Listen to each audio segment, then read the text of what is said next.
Olá, meus irmãos, a paz do Senhor.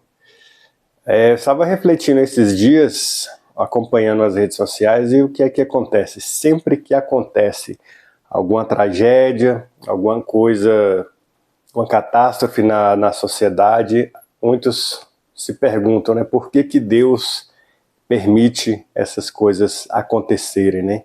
Aquela velha pergunta, onde estava Deus quando aconteceu tal coisa, né? E infelizmente aconteceu esse desastre natural aí no Rio Grande do Sul, e por causa do excesso de chuvas, muitas cidades ficaram submersas. De quase 500 cidades no Rio Grande do Sul, 80 e poucas cidades ainda escaparam dessa tragédia, né? Quase 100% do estado encoberto pelas águas. E aí as pessoas ficam abismadas com essas coisas, e claro que tem essa coisa da empatia, a gente pensar como que seria como estaríamos nós numa situação como essa, né? Mas eu queria comentar um pouco a respeito disso, no sentido de que isso só aconteceu por causa do pecado no mundo. Lá no céu não vai existir terremoto, não vai existir inundações, epidemias, tragédias. Lá no céu não vai existir essas coisas. Mas enquanto nós estivermos aqui nesse mundo, nós estamos sujeitos a essas coisas. E essas coisas não são algo que acontecem para colocar em xeque a soberania de Deus, o poder de Deus e a bondade de Deus. Porque nós cristãos acreditamos que se o que aconteceu no Rio Grande do Sul não foi uma tragédia de proporções maiores, é porque Deus não permitiu, é porque Deus, na sua soberania, colocou limites para que as coisas não aconteçam da pior forma.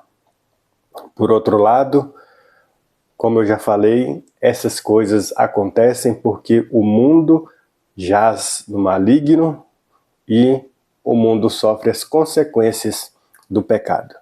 Se acontece o mal na sua vida, na sua família, na vida do próximo, tudo isso é diretamente ou indiretamente consequência do pecado que está nesse mundo.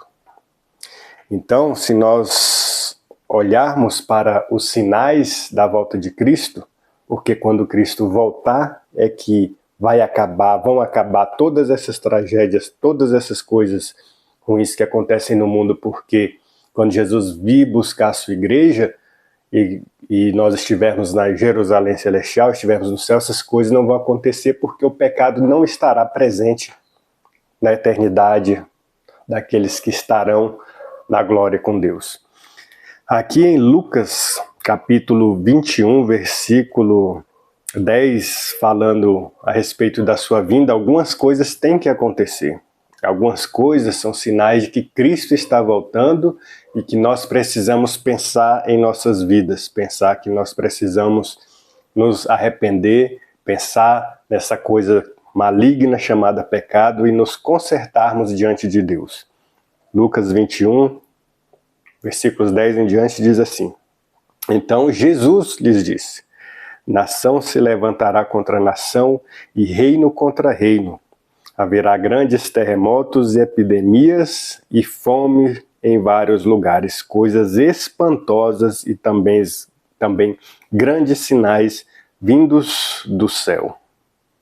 Antes, porém, de todas estas coisas, vocês serão presos e perseguidos.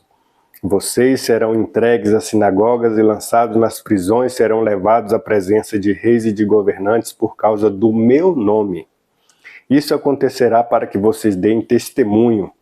Tomem, pois, a decisão de não se preocupar com o que irão responder, porque Eu lhes darei palavras e sabedoria a que não poderão resistir nem contradizer todos os que se opuserem a vocês.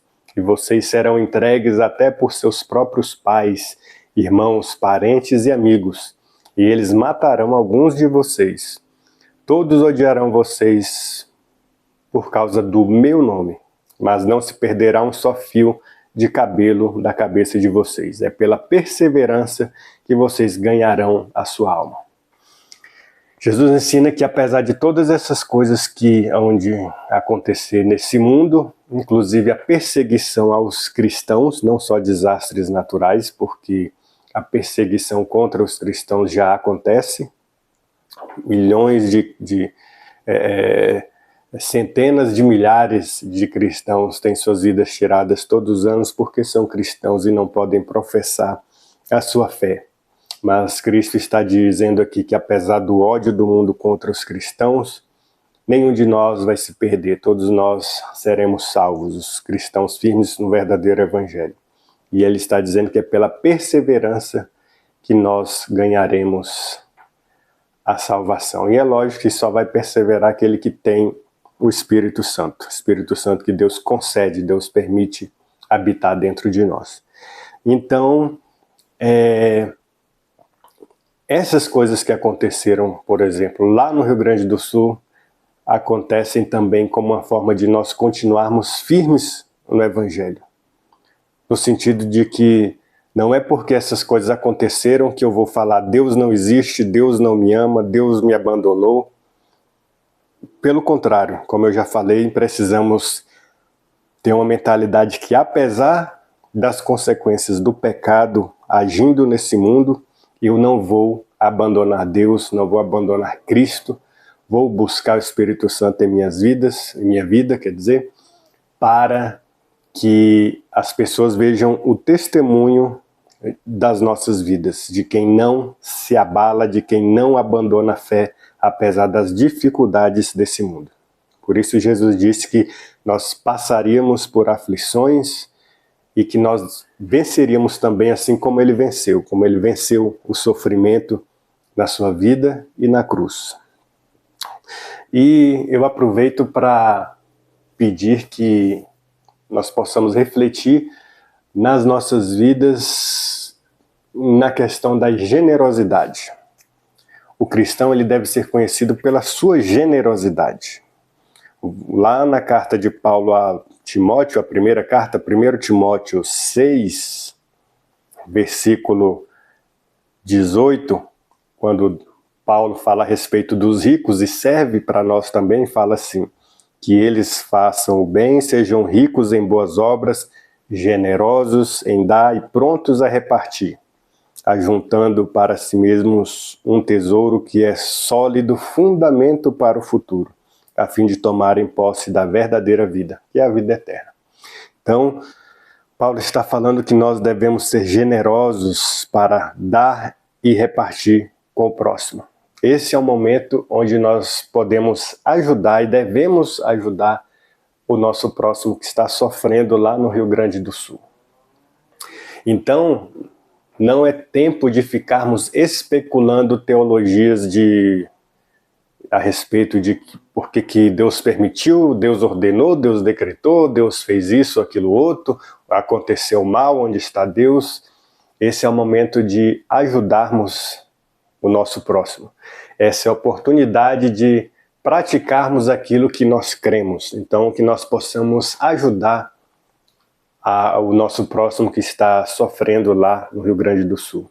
Ajudar com orações e também com ofertas, com doações. Então, eu prefiro que sejam feitas doações para instituições sérias. Eu vi muita gente aí no Instagram já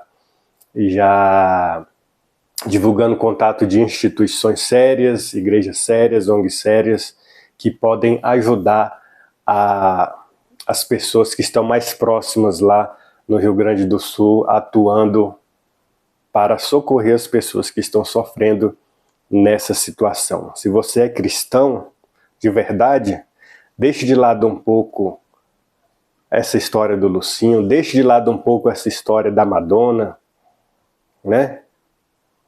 Pratique o evangelho do amor ao próximo. Vá ajudar, vá socorrer o próximo. Você não pode ir lá, assim como eu não posso, envie uma oferta. E eu não vou estipular valor. Cada um sabe das suas finanças, né? Pense em como você pode ajudar o próximo. Que o Espírito Santo toque no seu coração para que você possa ajudar. Então é tempo de não ficar teologizando demais as coisas enquanto o outro está passando necessidade. Então, dentro das suas condições, ame o próximo, que é o segundo maior mandamento. O primeiro é amar Deus acima de todas as coisas. O segundo é amar o próximo. Então, faça uma doação para aqueles que estão sofrendo lá no Rio Grande do Sul. E Jesus Cristo está voltando e essas coisas continuarão acontecendo. Nós devemos estar preparados para que quando essas coisas acontecerem, nós continuarmos firmes no Evangelho, continuarmos ajudando aqueles que precisarem de ajuda. Então que Deus abençoe, que vocês possam ser luz nesse mundo. Eu sei que é difícil, tanta dificuldade, mas que Deus possa nos ajudar nas nossas batalhas diárias contra o pecado. É isso. Quem achou que esse vídeo foi edificante de alguma forma, pode deixar o like e se inscrever para que o YouTube possa recomendar o vídeo para mais pessoas, mais irmãos. Um grande abraço e que Deus abençoe.